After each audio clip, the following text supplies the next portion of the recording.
Welcome to Gallifrey Stands. My name is Dr. Squee, and with me, as always, or she was here a second ago, is Willow.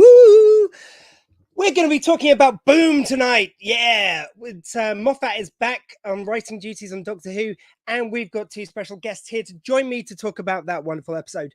So she is an author behind the Godblind trilogy, and he is a musician, author, actor, a jack of all trades, and master of them all as well while he's at it. Won't it? Sorry, she's a female, he's bisexual, I'm a vegan ADHDer. Oh, the wokeness may have gone mad. Esther McVeigh may just burst into flames at the mere mention of this show. Please welcome Anna Stevens and Kenton Hall. Hello. So I couldn't help it with all the kind of woke comments that the new series is getting. Absolutely, yeah. It had to be done. How are we both doing tonight? Not bad at all. With an introduction like that, how could it be bad? At least I'm going with enthusiasm. That's all I'm going to say. Yep. So before we get it's good that I'm out, isn't it? I thought you were. Like, you are. I was going to say, if you've injured yourself since the last every time we talk, it comes up in one form or another. So unless you've injured yourself, I thought I was on safe ground, my friend. Look, are you trying to say I'm pushing an agenda? Is that what you're trying to... Well, aren't we all, love? Vegan agenda, female agenda, the bi agenda, like whatever. We're just pushing all the agendas here on Gallifrey Stands, and we're happy to do it. Quite right too. So before we get into things, so Ken, I mentioned there in the intro, you're of course a wonderful musician, and I believe you have an Indiegogo and an album to plug our way, sir. Yes, the follow-up to my colossal 36-song Idiopath is understood. It's only 14 songs, so I feel like a bit of a slacker this go around. But we're raising funds not just for the making of the album, but we're also shooting a documentary about the making of the album as we go, and making music videos, and literally stick a fiver in. We've got 3 days left. It all helps to employ some really excellent musicians and technicians, and but you get the album, so it's just really pre-buying. But you get the album, you get my whole back catalog, which is a bunch of stuff, and some rare things that will only be available through this campaign, demos and bonus tracks and all stuff, all from the low price of 5 of your Great British pounds, or 5 of your dollars, or 5 of your yen, whatever currency that you're working with, I'll take it.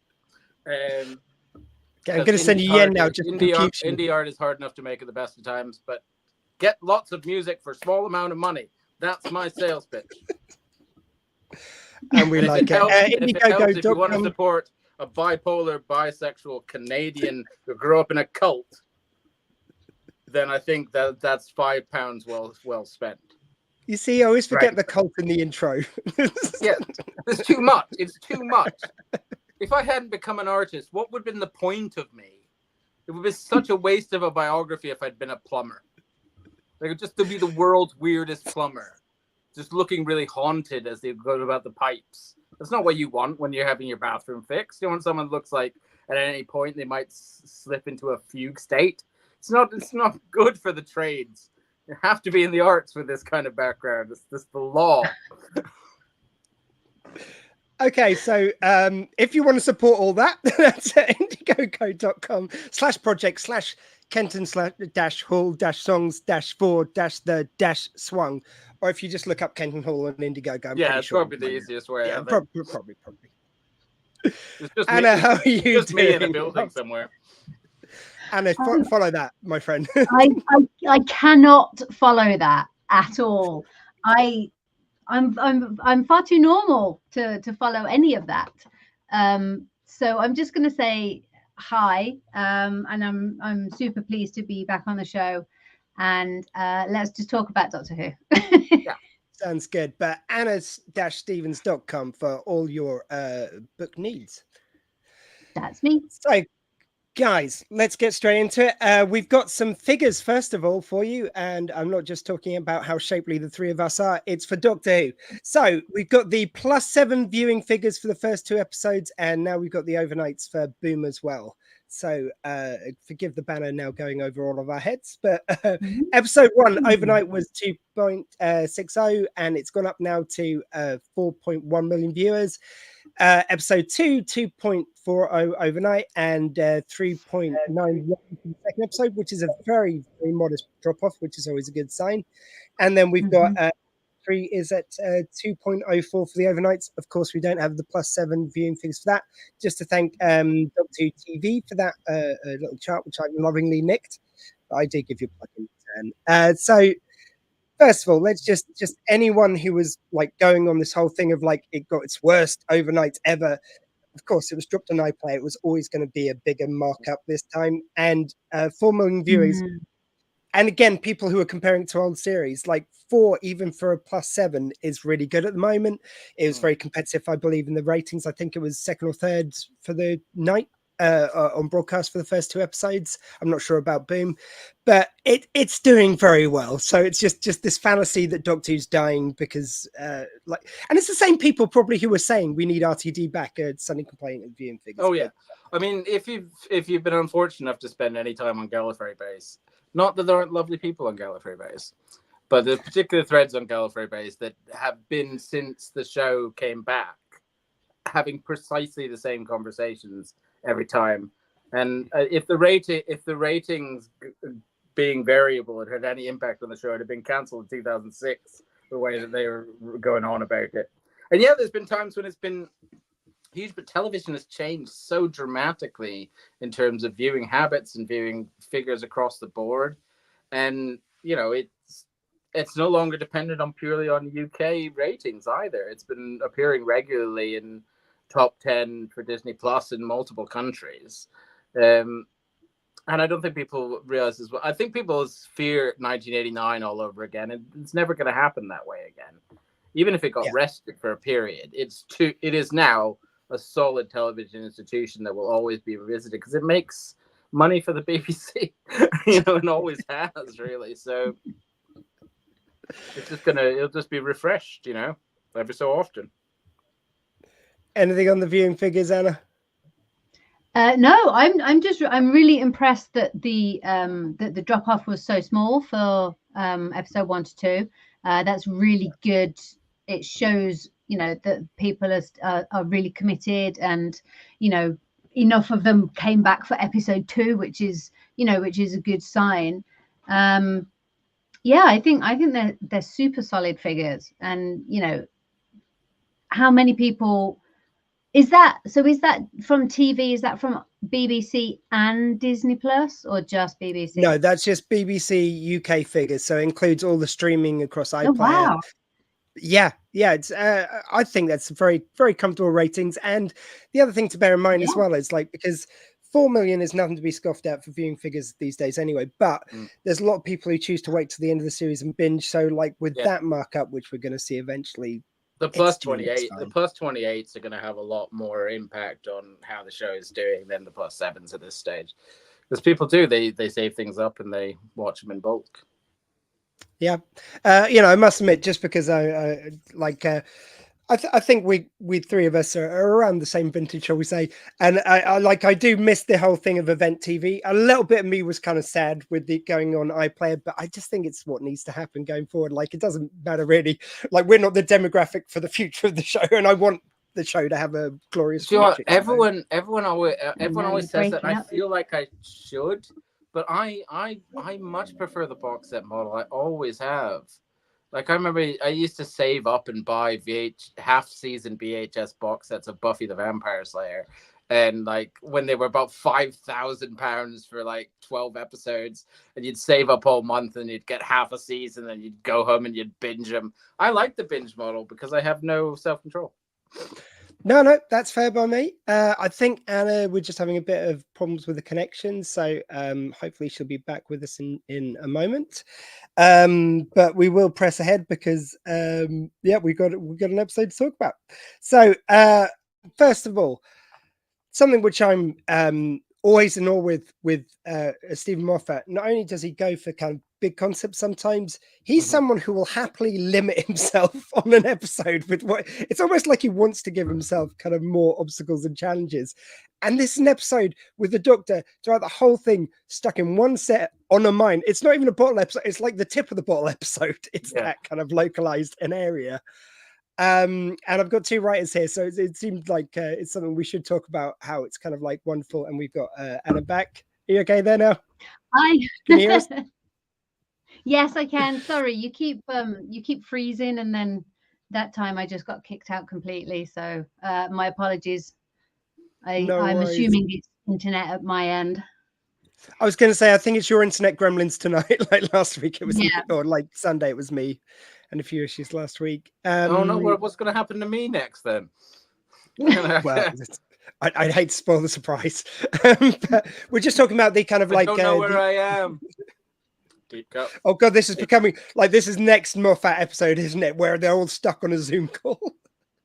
Sorry, StreamYard. I should give a shout out to StreamYard, who I use every time. But yeah, we're just talking about like how it's really interesting how Moffat chose to limit himself to like not only just one location, but just very one static position on a landmine in this episode. Oh yeah. So I just wanted to get your feelings on that. Yeah, I absolutely loved it because I mean, pretty much throughout Who history, the Doctor would possibly, with the exception of Hartnell, but the Doctor has always been like very energetic, very agile, always moving around, and especially since the reboot, it has been an absolute feature that the Doctor is always running everywhere, grabbing you by the hand, dragging you along.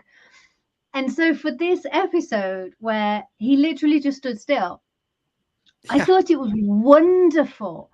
And I also think it is very much a testament to Ncuti Gatwa's acting ability that he made us feel so much when all he was doing, you had those beautiful little close-up shots of his hand where you could just see like the tension in his fingers, or you had close-ups of his face.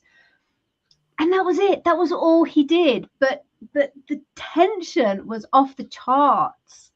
And I think he acted it absolutely wonderfully. He didn't move for 45 minutes, but he absolutely stole the show. And I just thought it was fantastic, and it was so refreshing to see the Doctor not being able to do what the Doctor does. I thought it was great. Yeah, I mean, I got cramps in my leg just watching him stand there for like the first 10 minutes with it stuck out there. It's like, oh man, let the man put his leg down. Like, I know there'll be gaps in shooting, but that's a lot of uncomfortable shooting right there. Kenton, what did you think of the?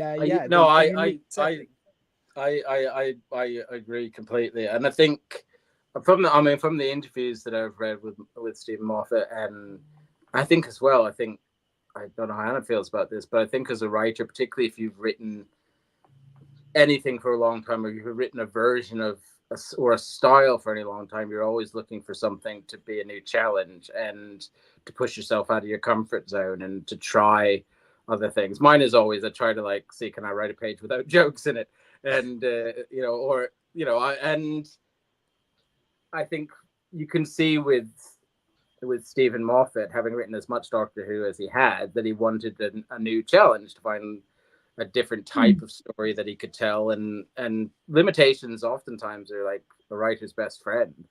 I mean, half the reason we start writing in the first place is because of the limitations of life. So it's putting stylistic limitations on yourself forces you to think again, so you can't do as much knee-jerk reaction, because everyone has a go-to if you once you've been writing long enough, you can write competently without trying overly hard.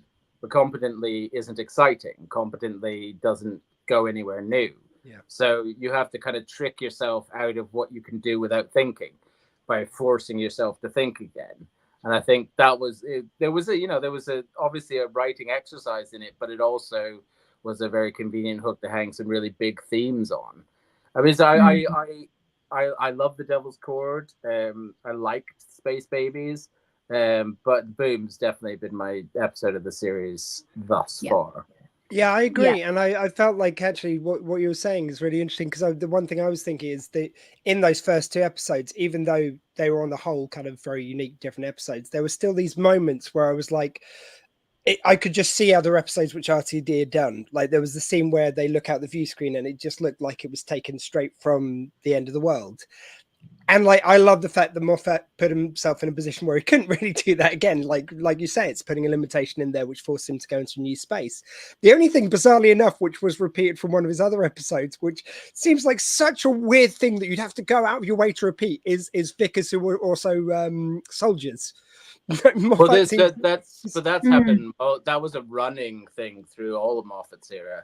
Good Man Goes to War, Time of the Doctor. So that's kind of an established piece of lore now. The idea I'm that hoping to go away from that, I guess, because he has done that before. And but I don't. But I think it's an established part of the universe, so it's not really. And it's an established part of the universe that allowed him to introduce all of the conversation around faith and its place and what different types of faith were. Plus, and if you're not already addressing hate mail to me for being a bisexual, bipolar ex-cult member, then I like it when television has a go at organized religion. I wonder, can you think of any reasons why, ladies and gentlemen? I think it's important, and I think it's important for younger viewers to have established organizations challenged, because I think it's a vital part of growing up. Yeah, I mean, just since we're on the religion side of it, I mean, there was one review which was generally pretty good, but it's like at one stage they said about, it was too attacking religion. I actually thought they did a sort of quite deft job of, I wouldn't say it was complimentary about religion, but it more seemed targeted on that thing of thoughts and prayers being an end to a conversation, as opposed to, sure, do that, but you could also take some action as well. I thought they did really well with that. I don't think, like, if I was a particularly religious person, which I'm not, I don't think I'd be particularly offended by this. I mean, I have seen people that have been offended, but I think that people often conflate the Doctor's opinion with that of the writers, and the Doctor's and that's probably the case in some instances, but the Doctor has a long established complicated relationship with those things as well, and it would be disingenuous to pretend that wasn't the case as a writer. But I mean, I think the key line of it was just because I don't like faith doesn't mean I don't need it, and it's about what you put your faith in, and it's about thoughtful faith as opposed to faith that is a replacement for thought. And I think that's something that's applicable whether you have a particular religious belief or whether you're a stark raving atheist like what I am. I think it is vital that, particularly in the world, the state that it is, that any sort of faith goes hand in hand with critical thinking, because, pick apart any of the conflicts we're going through at present, and all of them at the basis of it is some version of taking things on faith, or taking things as read, or taking things as received wisdom. And all of those things are just dangerous. So I don't mind if, particularly I like if Doctor Who takes a swim, because it has such a wide audience age. It's the same thing as the way in which, when the Doctor kisses Captain Jack, it's a powerful message that the world is other than maybe your little bubble says it is. And you don't have to go into detail. The reason why people have a go and say, it's this agenda or that agenda, is because they're worried that it's working, that it might actually be making the next generation kinder, more considerate, more inclusive. That's why they're so scared of it. It's the fact that they think the next generation might actually turn around to them and say, you've been talking rot this whole time. And I hope that's the case. And I think you know, if anything, that's the BBC. The BBC's remit to educate is being taken care of quite nicely in Doctor Who. Thank you very much. Right, Ken, if you don't have any strong feelings about it, just say so. I know. Anna, how about you? How do you think they kind of tackle the religious side of it? I mean, I know with your work, of course, you get to step into fantasy worlds, but like it's kind of really interesting when Doctor Who does face these kind of issues head on. Yeah, I mean, I thought for me personally, my takeaway was that the faith was sort of secondary to the critique of war as a business, and you know, how far can capitalism go? Well, it can, you know, it can kill its own soldiers, and it can put them on deserted planets and make them kill themselves, because people have to then keep on buying more bombs and more guns and getting more soldiers, and you can quite nicely perpetuate your own business without actually hurting anyone that matters. And clearly the soldiers don't matter. And if they all happen to be quite religious and they believe that they're fighting for a reason, and it turns out they're not, then, well, I mean, who else are you going to get? You know, if you can get people who have strong faith and who will believe you, then they'll go and do a lot of things. But you know, if you just had some hard-nosed pragmatic mercenary, they probably would have left that planet a long time ago. Yeah, because they could see that there was nobody to fight. No, I completely agree, and it's kind of like interesting that. And you haven't heard any of that, have you? Because I've frozen again. No, we heard you. We heard you. We heard you. Can you hear us still? I think we might have a bit of a lag. We could hear you. We could hear you. But we did get all that, Anna, if you can hear us at all. But hopefully she'll be back again in a second. But yeah, it's I found it really interesting that it happens to be, because obviously these are written at least months in advance, if not a year in advance. And I think it's more like 2.5 years. years. Well, there you go. But it's kind of funny how they've managed to, and okay, yeah, there's some themes which are going to be universal for most of the time, but it's kind of funny how they've hit so many prescient things in a row. Like, so they had kind of like just as the abortion stuff's going through in America, they had one about space babies and not being able to stop the baby's incubation once it started, which seemed very prescient to that. And this week you've got a huge war message right when we're in the heat of two wars. Obviously the Ukraine war's been going on a little while now, so it might have been in their heads when they're writing, but it just seems very, yeah, like seeing as they're using allegories more than they did previously with I think the Chibnall era more went head on with stories, whereas this one's losing a lot of allegories, which seem to be just coming up very prescient at the moment, which is kind of funny. No, I think that's true. I think it's less timey-wimey than I think that one, history is so cyclical that, you know, you could probably spin a wheel of every sort of 2-3 years of human history and the stories would end up fitting what was going on. But also I think that, you know, I think writers by their very nature are observing. They've got their finger in the wind, and I think they can see. They jump off from a point 3 years ago, like, you know, where this could end up, and then by the time we get there, that's how we've ended up. And I think that's where prescience come from, just having your eyes open and understanding the weight of narrative as it works in real life as well as it does in the story, is that sometimes the narrative is just pushing in a certain direction and it's gonna go where it's gonna go. And I think writers are quite, particularly I think genre writers and allegorical writers, which the best science fiction always is, or have a tendency to be able to read the wind a little bit when it comes to social issues. Yeah. Plus, people is people, and people will continue to screw up in precisely the same ways over and over again because they dumb, man. They dumb. Humans be dumb. We do seem to be stuck in very similar grooves at the moment, unfortunately. There was something to that. By the way, we did catch all that before, Anna, before you just cut out just after you finished answering. So. Oh, great. Fabulous. Yeah. I wasn't sure. Because you both had blanked out and I was thinking, I'm just talking to myself here, but I thought I didn't stop just in case you can hear me. Funnily enough, I said, no, we heard all of that just as you cut out. Ironically.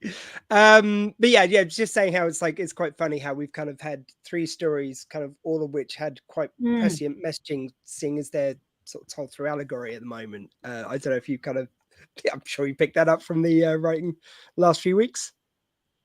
Yeah, definitely. And yeah, I mean, everything that Kenton said there about just as writers, we tend to be looking at the world around us and extrapolating on where it might go.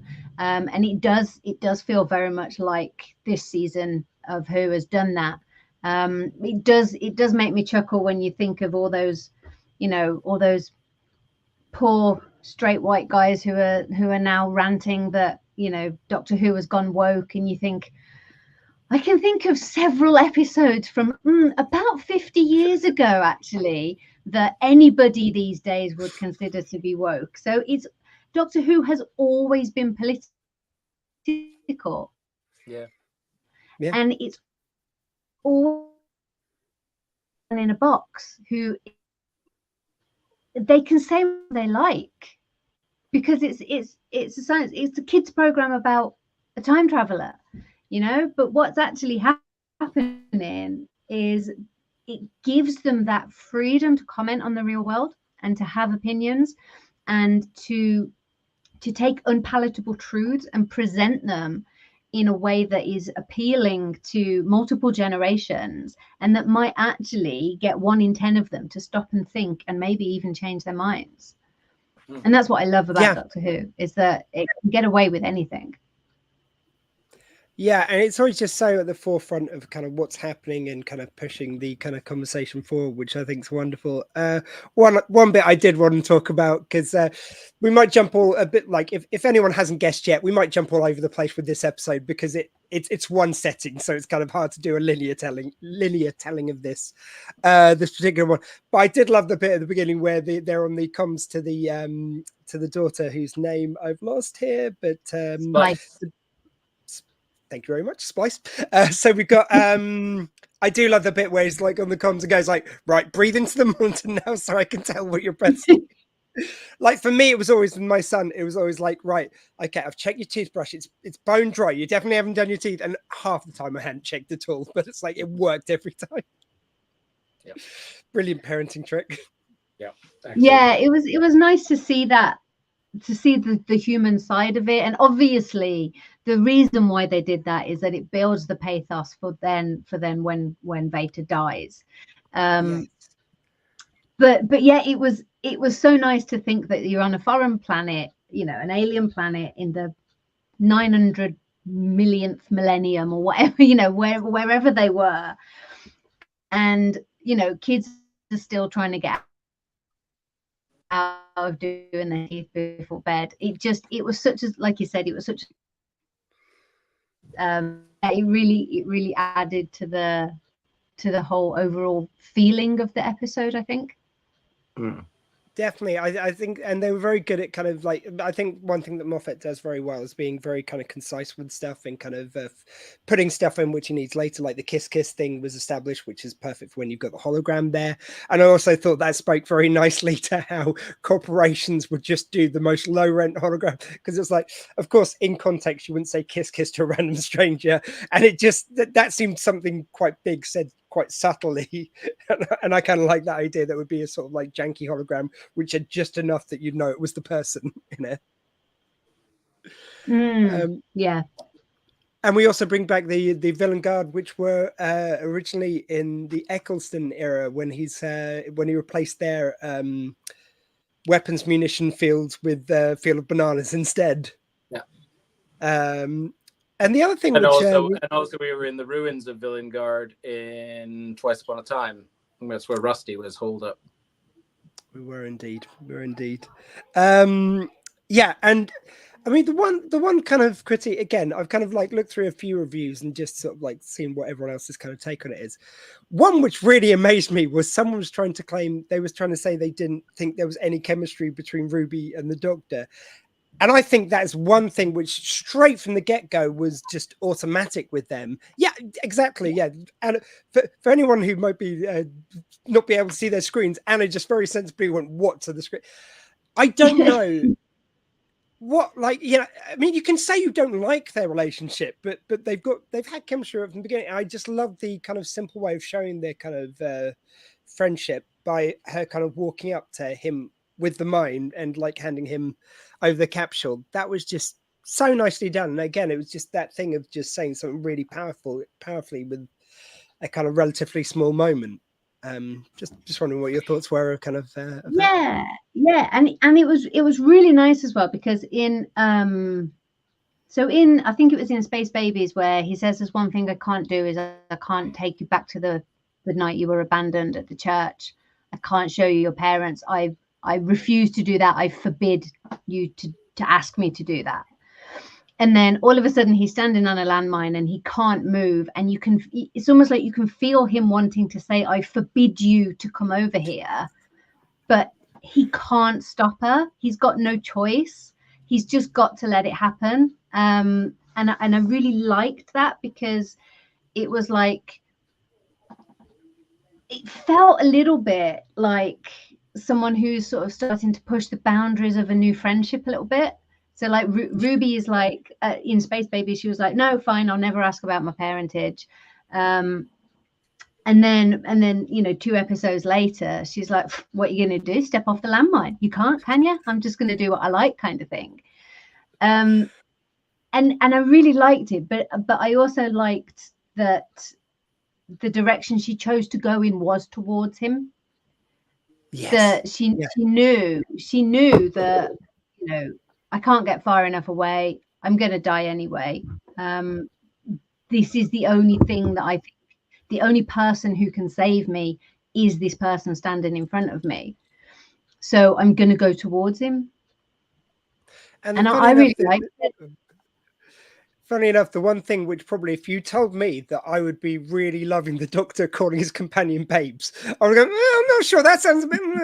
But obviously seeing in practice and it being Shooty, pardon me, he is like, it's so authentically him, I think, is the huge, like something which a friend of mine pointed out last week when we were going through the other 2 episodes, is that it always felt a bit forced with the fan business with Jodie. It just didn't feel authentic or natural somehow to me anyway. And sort of, my friend who brought it up last week, this just feels like everything is written so naturally for Shooty and for Millie.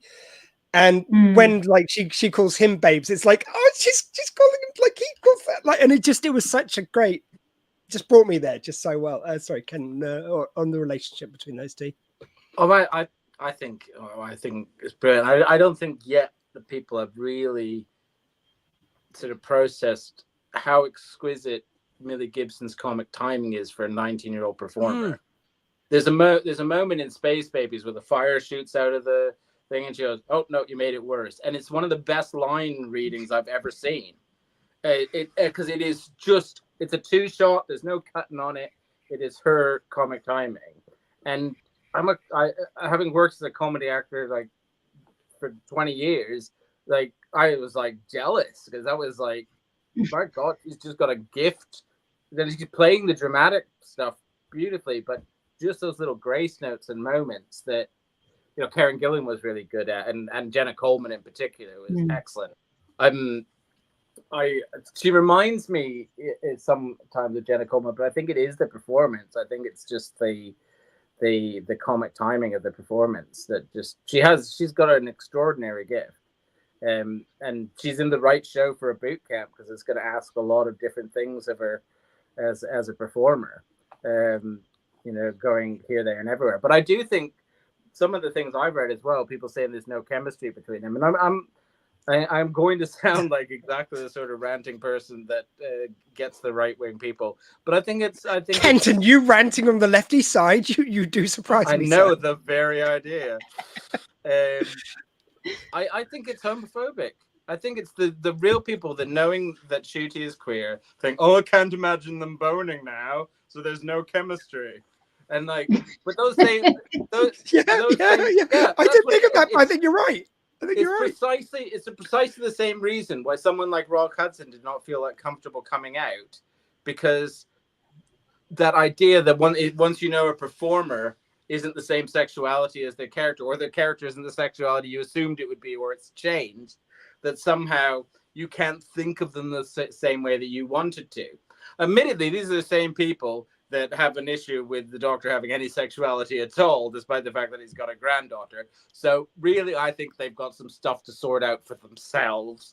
But I think that's what it is. It's genuinely, I've seen it time and time again, when you've got an out actor playing a straight role, or an ostensibly straight role, or a role that people would like to be straighter, and you pair them with a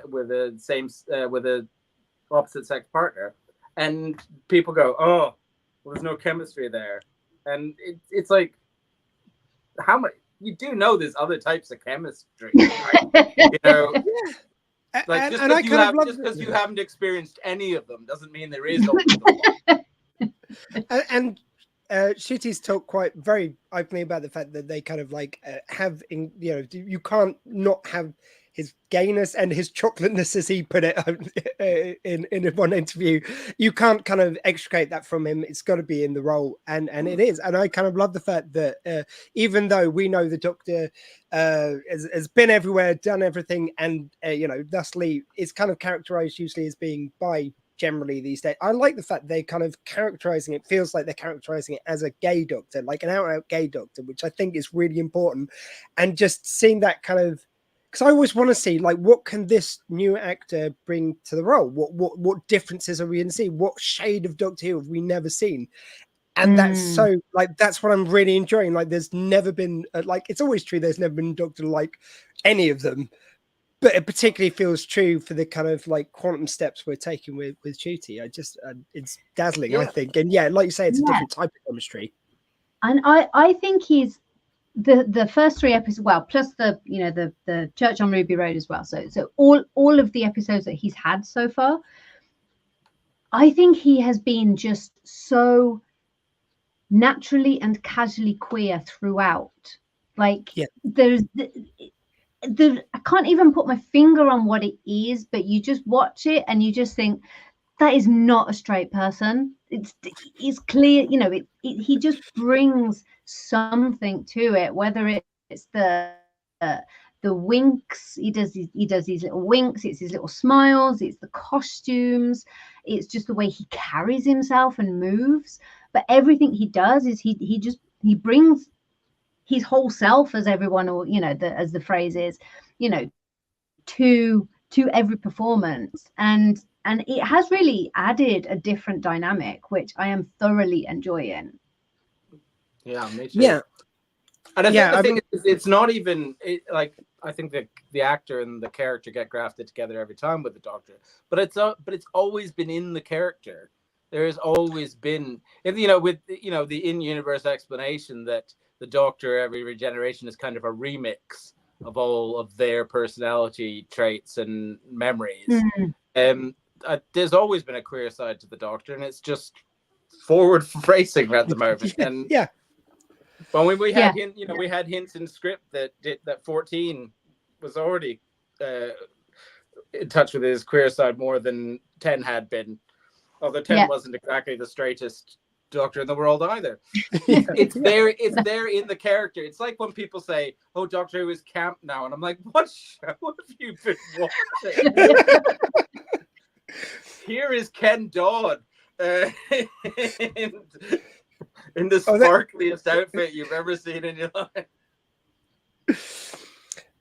No, totally. And you mentioned Clara there, Jenna Coleman, which funny kind of brings me with a very kind of ham-fisted segue over to we've got, and I will apologize for this because I've never heard her name said out loud, but Varada Sethu. So I apologize. Varada. Yes, it's going to be in the next series as the companion, kind of foreshadowing in this one. And actually, Moffat said in an interview, or in interview. I think it was for the Radio Times. He was saying that basically she was around on or like by the set or something, and they were writing or they were talking about something to do with it, and they go, "Well, why don't we just put her in now?" And it's like, "Oh, we'll just do what we did with Clara, basically." But there is going to be a bigger sort of story, much like with Clara, to why she's there and everything, which yeah, I thought it was kind of interesting to get a sort of sneak preview of what she might be like. And it also, for me, if they knew at this point that they were going to be doing this, that does suggest, as I kind of suspected, all this thing about Millie Gibson being kind of like ousted because she was just awful on set and all that. I got a feeling that might have been exaggerated, and there might have been some changes whereby she did decide to leave the show earlier than originally planned, but I never got the feeling that it was because of any animosity. If you see Ncuti and her in interviews or like for anything, they're just, I mean, they could be faking it, but I would be very surprised at this stage. Let's just say that. I don't think there was any, I think there were, frankly, I think the whole thing about Millie Gibson was a complete tabloid fabrication from top to bottom.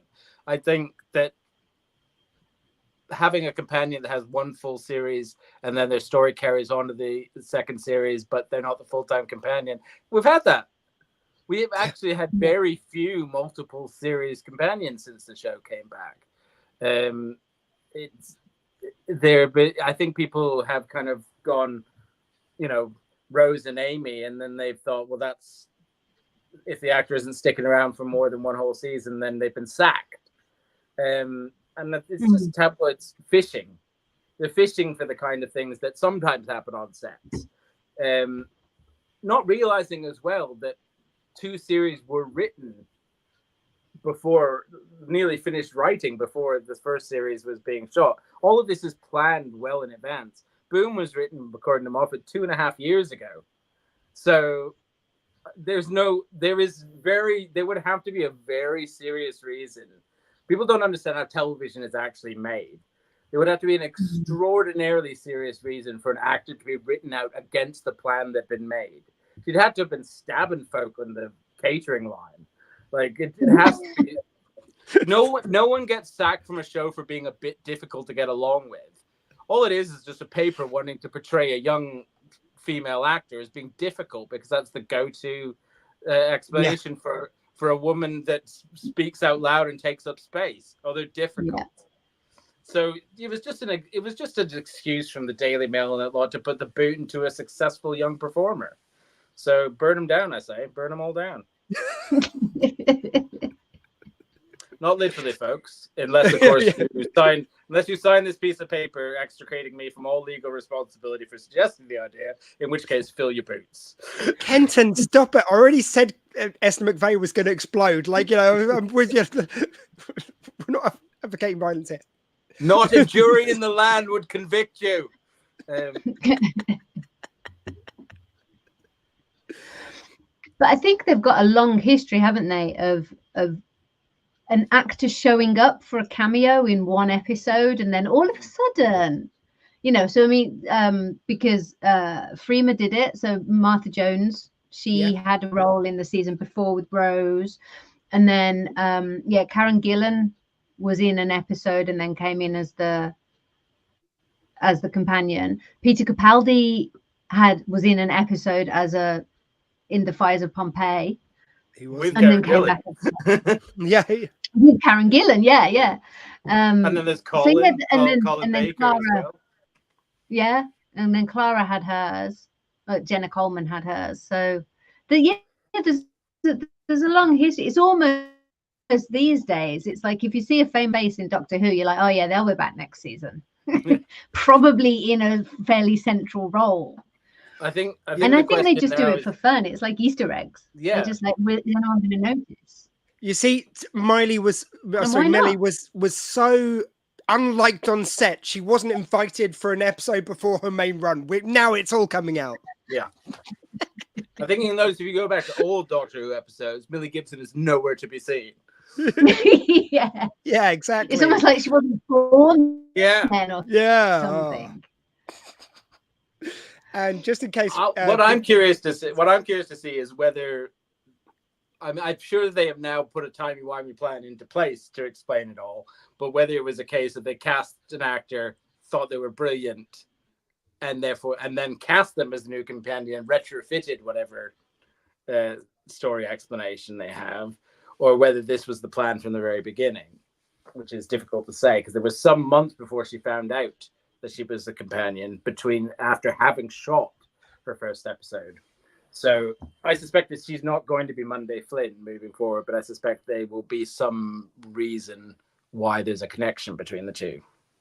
Yeah, I think so. Another thing which I did want to bring up, just because I am like, I sort of like, just as an old school Who fan, I sort of want to see his signature look kind of a few times, but I am loving the fact that Ncuti's always got a different outfit and he looks amazing in all of them. So I thought I'd just highlight them in these episodes. He has got, it reminded me a little bit, this look of the kind of Rocketeer and that kind of like flyboy look from that kind of era. I haven't really got too much on that. I just like his outfits. Quite right too. I want more wigs as well. Outfits. I love that they've just gone. They're just like, do what you like, wear whatever you like. I mean, you know, the Doctor has a history of flamboyant dress, say.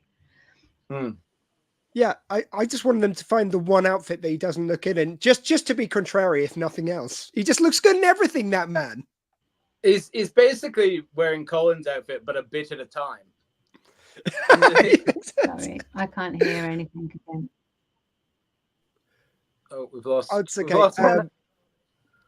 Jump in as you can, Anna. I do completely get what it's like. We're still waiting to actually on Facebook release last week's episode from my internet troubles I had in the last week, so I completely get it. This episode very much kind of brought to you by Talk if you're seeing this right now. What we need to do is inside number 9 it, and at the very end of the episode, a monster appears from behind Anna's head and just takes her out completely. Like that. That would have been perfect. Kenton, are you just in a violent mood tonight? Is everything all right? I feel like I have to do a check-in. I'm a writer. I can't help it. But all the way through the internet goes and goes and goes. And just as it's about to crackle out, you see something just behind her, and then it cuts out completely. Roll credits. Steve Pemberton and Reece Shearsmith. That's. I'm so glad that I can actually see myself now, because otherwise you would actually have me wanting to look behind me, because I'm feeling like the hairs on the back of my neck standing up a little bit. Yeah, but you see realize what you've done now, Kenton. You see what you've done? Well, no, because what I've done now is I've created an alternate story track, because now I'm the mouthy writer who suggested that, which means the monster's going to appear from behind me now, just for an extra twist. But now I've said that, Dr. Squee, you're toast. Yeah. It's going to be revealed that Willow was the werewolf the whole time. She's just going to take me out. That's fine. Yeah. It was Agatha all along. And again, I'm just jumping around these kind of plot points. But that was the other thing.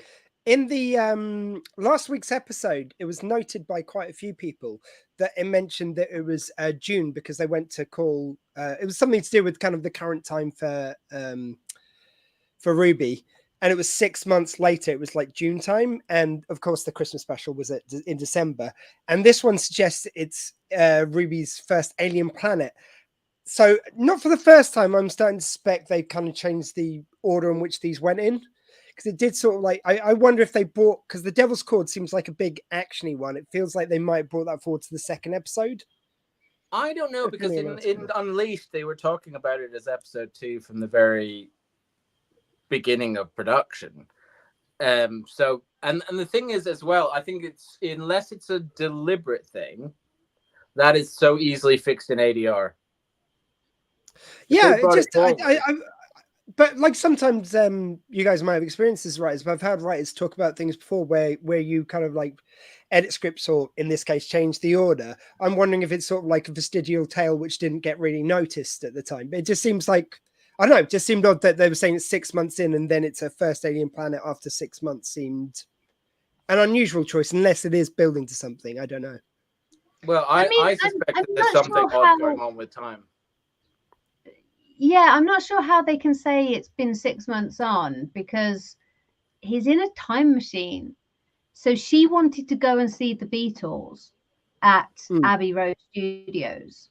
So he took her to see the Beatles at Abbey Road Studios. I mean, how can 6 months have? It's a time machine. He just took her to a point in time when the Beatles were at Abbey Road.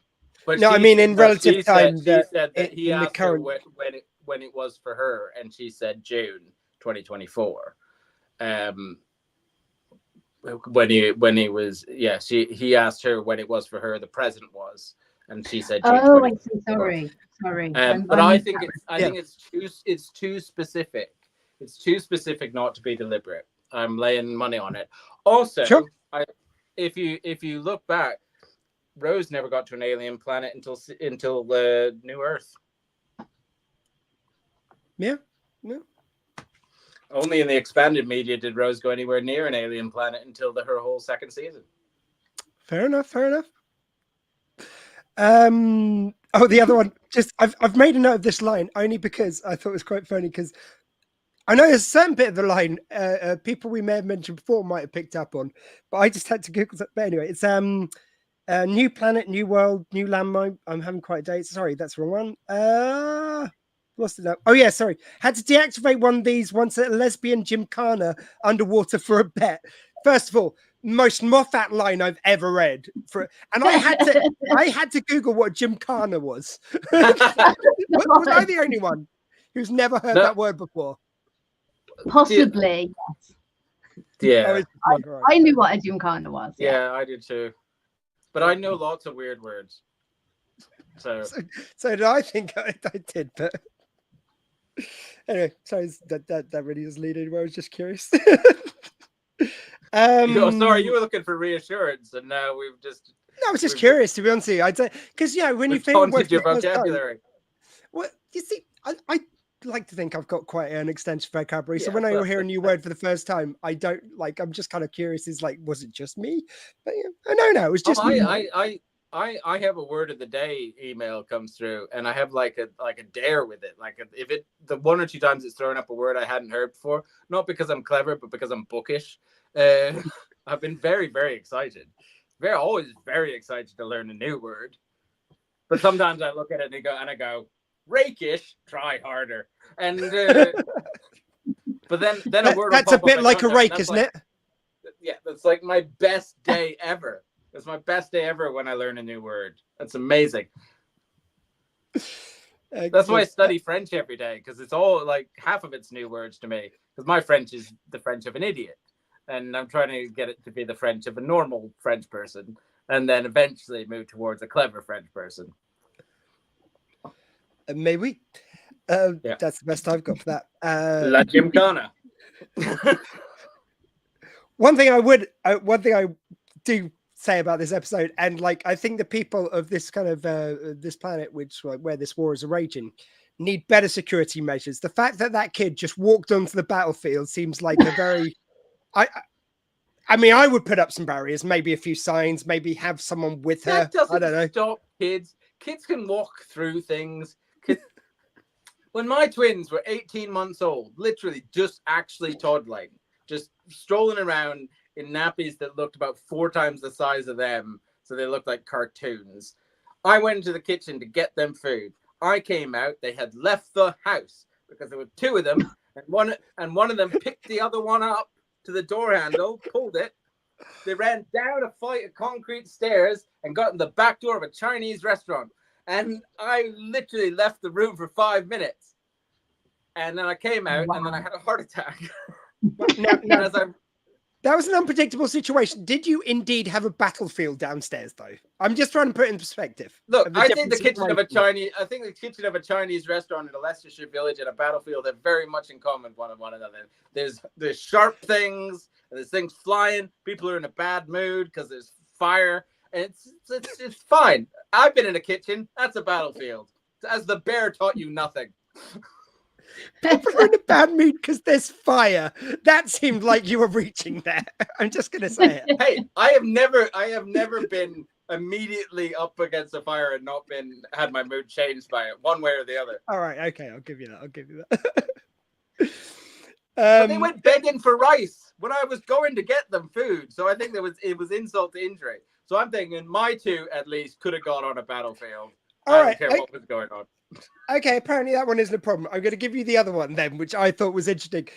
This kid is living in a world with all this fantastic technology, but holograms seem to confuse it because to begin with, she sees the hologram and just assumes it's her dad. Even when it starts doing a slideshow, she's still... Wouldn't she know what a hologram is at this stage? And by the way, and who sets up the hologram? First of all, it says, if you find this, notify Mexican and mentions his parents. And next to the kin's the kid. Why would you make the kid who's then going to receive this hologram going like, by the way, your dad's dead? This seems like, I mean, okay, like similarly, do you have a reason for that in the case of the defense? There's no defense of that. There's no defense of that whatsoever. The corporation are evil. I personally did find that a little bit hard to believe. Yeah. I think that the intention was that her belief was so strong that she was just taking everything as it goes, and I'm not sure it came across. She did occasionally feel like she had been hypnotized or drugged in some way, but that wasn't like the fault of the performer, because I think she did some really good work. I wasn't sure.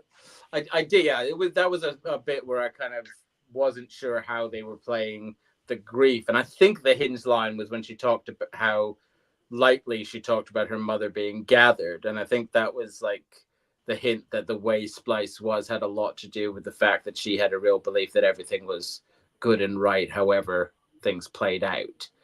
But you never know.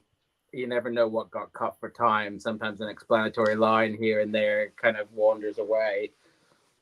Possible, yeah. It just felt to me like it was kind of a convenient thing of sort of basically pitching her when the plot called for it a bit younger than she was, maybe. Like who might have been. Yeah, I feel as though she was. I've seen other people say this, that she was perhaps written younger, and perhaps it may be that they cast older for practical logistical reasons, because she did feel to be written slightly younger than she was playing. But yeah, no, I agree that there was some weird oddness there. But then we had an entire pirate disappear in the Curse of the Black Spot because of a cut. So what are you gonna do? Sometimes TV not go so good. I kind of guess I feel like I have to bring this up because it was overall a wonderful episode, but that seemed like one of the kind of weaker spots in a very otherwise wonderful episode. Adam Manning, friend of the show, party road trip to a gymkhana for Dr. Squee's benefit. Yeah, sure. Yep. I can work out what it is. I know it's something to do with the gym and Meccano. No. I'm just joking. I did the gym made of Meccano. That's it. Pretty sure that was what it was. I think, but to remember, I think we should have to give shout out to Julianne Robinson, who directed it, because I think sometimes with it being such a writer-led medium, that the directors of the episodes don't necessarily get the credit they deserve for bringing those to life, particularly in an entirely studio-bound environment as well. So, and I thought it was, to your point with the young lady playing the daughter, I thought she was amazing. Like the acting on her was wonderful. So it's a small fall in the writing, not in her performance by any means. So cutting forward, so yeah, we get the twist at the end, of course, that because there's always a twist at the end. There's always a twist at the end. Oh, by the way, actually, yeah, just on that, just very quickly, I just want to say it was nice to hear, because I don't think in last week's episode, in that twist in the end song, it didn't, to my ears, sound like it was Shooty's voice, whereas like in this one, nice to hear him doing a few bars of that kind of nice little shanty he was doing throughout. Just want to give him props for that. But yeah. So we of course have the twist that they're fighting against themselves and these monsters. I kind of like the thing of people kind of in the battlefield throughout this episode going, it's like, oh, they're in the fog, they're in the mud. Oh no, I've met Cinch and Mud and they were a lovely couple of cats. Yeah, that was a nice bit of business. But did you guys see the twist coming? It got me, this one, I've got to say. I suspected that they weren't fighting an enemy, or that there wasn't an enemy, but I didn't have all the pieces at the end, because the thing is, it's very true to the kind of things that have historically been said about antagonists on battlefields. They're always this mythologizing the enemy and giving them supernatural powers or particularly violent, deviant behavior in order to G up the troops against them. So I think it was actually quite accurate to war in that case. But the fact that also that, you know, fighting an enemy you can't see doesn't necessarily stop people from fighting. So yeah, I got a bit of it, but not all of it, which is nice. I think it's a nice middle place to sit in. Before I throw over to just the other thing which I just want to put in there as well is it was just so nice because the Doctor, I like, it's very rare if at all that he talks about being a dad, and I like the solution he brought out that side of it, which is kind of crazy after all these years. We don't really have him talking about being a dad, and here he gets to have a conversation one dad to another. Sorry, Anna, what was your thoughts on the twist reveal?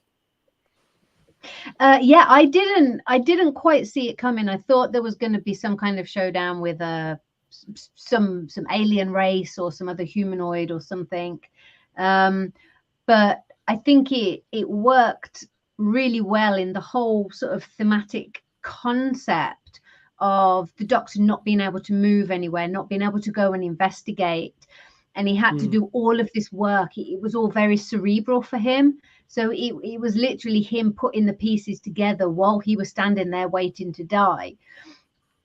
And then realizing that there is no enemy, they're literally fighting and killing themselves. And the real enemy is the war machine back home, kind of thing.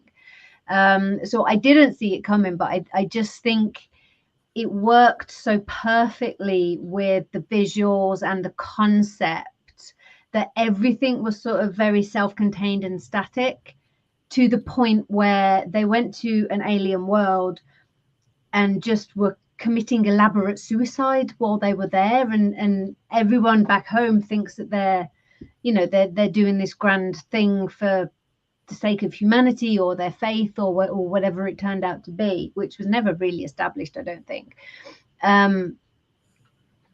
And for me, somehow it all just seemed to work perfectly with the fact that it was all shot in this very small little set, that there was just something like that linked it all together, that there is no external force, there is no external enemy, there is nowhere for the Doctor to go. You know, it all just seemed to tie itself together really perfectly.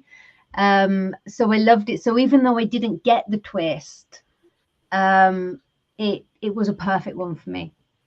Yeah, I mean, the only thing I would say is, like, because I, like you, I love the fact that it all kind of wrapped itself up in a nice, neat bow, the diffusing of the mound. It was like we get out of it kind of very expeditiously, which is good. But I will only say, the handling of the kids' kind of grief around her dad, it's like, hi, your father who art in heaven, because just in case you forgot, he's dead. And then the kids going, yeah, but he's gone. He's not, like, he's dead, but he's not gone. It's like, yeah, okay, like, all right, you know, I mean, that seemed a little quick, but, you know, but I will give them that to get out of the episode kind of quickly. But yeah, again, yeah, I mean, the kid is looking at, 4 or 5 years of therapy, and the Doctor and Ruby aren't going to stick around for that, let's be honest. And they aren't helping with, like, screaming out, your father who art in heaven. It's like, I probably wouldn't, like, I get that he's an enthusiastic Doctor, and I love that about him. I love the fact that everything he says is sort of with a laugh and it never feels forced, which is great. But maybe do a downbeat for that line. I just for me. I don't know. I mean, she's the daughter of a cleric, so that, faith is a central part of her existence. So maybe she took comfort from it. And I think that was the intent. I'm just not sure those beats perhaps played as well as might have been hoped. But as with everything, your mileage may vary. Yeah. And of course, for anyone keeping track, we do get the snow during this episode and a flake going towards the camera at the end, just like us snowflakes here at Gallifrey Stands. You see, I brought it all back round. Yes, well done. Yeah. Anyway, that'll do.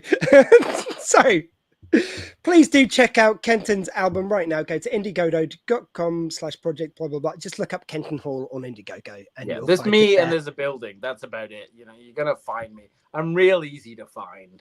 Yeah, I'm he's quite- not the building. In case you didn't guess, I've been working in the arts for 25 years. I'm offended by how few stalkers I've had, frankly, because like I have not made it difficult. I have not made it difficult in the slightest.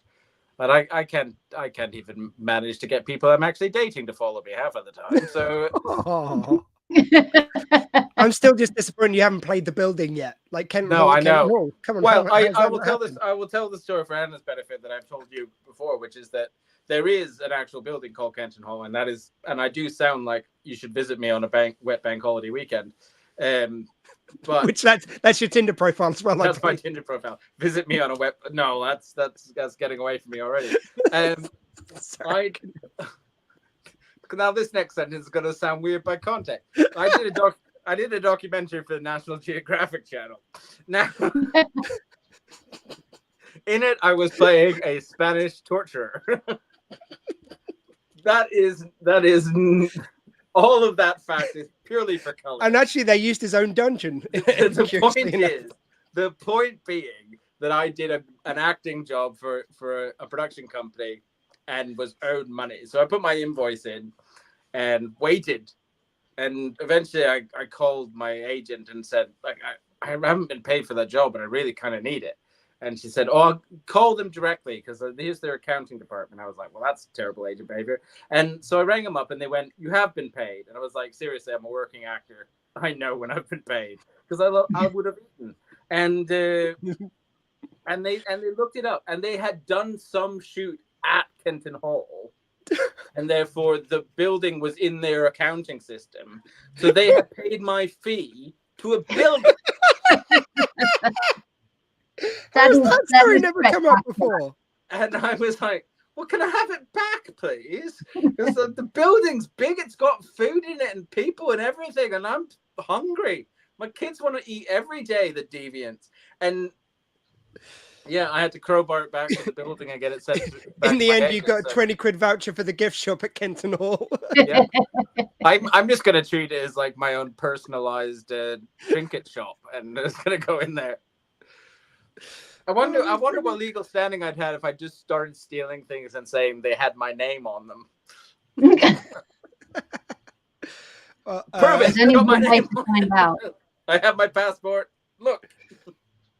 So that's Kenton. And we also heard Anna. No, I don't know why I have a commemorative tea towel all of my own. Anna, so have you got anything particular you want to plug at the moment, or just all the wonders at your website? Yeah, so I mean, my latest trilogy is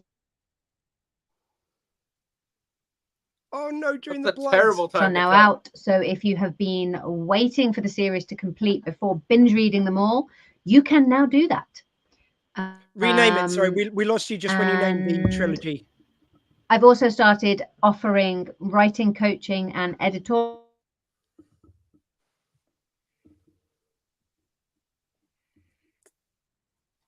Have we got you there, Anna?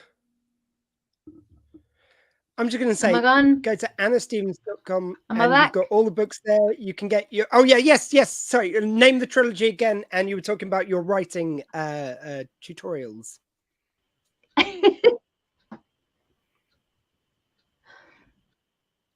Anna, can you just give a shout to the latest trilogy again? Sorry, I've forgotten. I always remember Godblind. Okay, I think we're all. Can you just give a shout out to the trilogy you were plugging there? Sorry, Anna. Yep. We just cut out during that. It's the Songs of the Drowned trilogy. So the books are The Stone Knife, The Jaguar Path, and The Dark Feather. Brilliant. And as you were just saying, also do check out her writing tutorials and all that good stuff. Anna-Stevens.com. Thank you very much, guys. I've been Dr. Squee. That was my show, or that was Gallifrey Stands. I've forgotten what show I'm doing anymore. But this was Gallifrey Stands, and a world where you can be truly anything. And Willow's over there. Please live like you've got two hearts